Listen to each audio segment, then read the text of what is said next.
वर वळूया पुढल्या महत्त्वाच्या बातमीकडे। पुणे इंदापूर पोलीस स्टेशनचे वरिष्ठ पोलीस निरीक्षक सूर्यकांत कोकणे यांच्यावर गंभीर आरोप करत पोलीस हवालदार गायब झालेले आहेत। विष्णू केम दारणे या हवालदारानं चिठ्ठी लिहून कोकणे यांच्यावर गंभीर आरोप केलाय। तुझी नोकरी आणि यापुढील आयुष्य हे उद्ध्वस्त करून टाकेन अशी भाषा करत जीवे मारण्याची धमकी देण्यात आली आहे।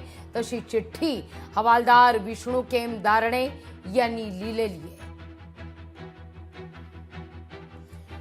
कोकणे यांच्याबरोबर हवालदार सूर्यवंशी आणि हवालदार रासकर यांच्यावर सुद्धा विष्णू कामदारने अनेक आरोप केलेले आहेत। अशा पद्धतीने गंभीर आरोप करत एखाद्या पोलीस कर्मचाऱ्याला त्रास दिल्याप्रकरणी पोलीस दलात आता खळबळ उडालेली आहे।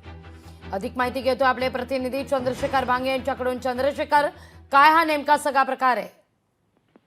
खरं तर लागवी मॅडम, हा गंभीर प्रकार म्हणावा लागेल। पुणे ग्रामीण पोलीस दलातील जे इंदापूर पोलीस स्टेशन आहे, या इंदापूर पोलीस स्टेशनचे वरिष्ठ पोलीस निरीक्षक सूर्यकांत कोकणे आहेत आणि या कोकणेंनी हवालदार विष्णू केमदारणे नावाचे जे हवालदार आहेत त्यांना प्रचंड मोठा त्रास दिलेला आहे। गेल्या 2 महिन्यापासून यांचा जो त्रास आहे या हवालदार विष्णू यांना आहे आणि या त्रासातून विष्णू हे काल पहाटेपासून बेपत्ता आहेत। त्यांनी एक चिठ्ठी लिहिलेली आहे त्यांच्या कुटुंबियासाठी आणि त्या चिठ्ठीमध्ये त्यांना जो त्रास आहे त्या त्रासाचा उल्लेख केलेला आहे। 2 पोलीस शिपाई आहेत, त्यांचं नाव आहे रासकर आणि सूर्यवंशी। या 2 पोलीस शिपायांच्या सांगण्यावरून पोलीस निरीक्षक जे आहेत त्यांना मोठ्या प्रमाणात त्रास देत आहेत। खरं तर या पोलीस निरीक्षकावरती कारवाई व्हावी अशी मागणी सुद्धा या चिठ्ठीमध्ये त्यांनी केलेली आहे आणि या चिठ्ठीनंतर पोलीस दलामध्ये मोठी खळबळ आपल्याला पाहायला मिळत आहे।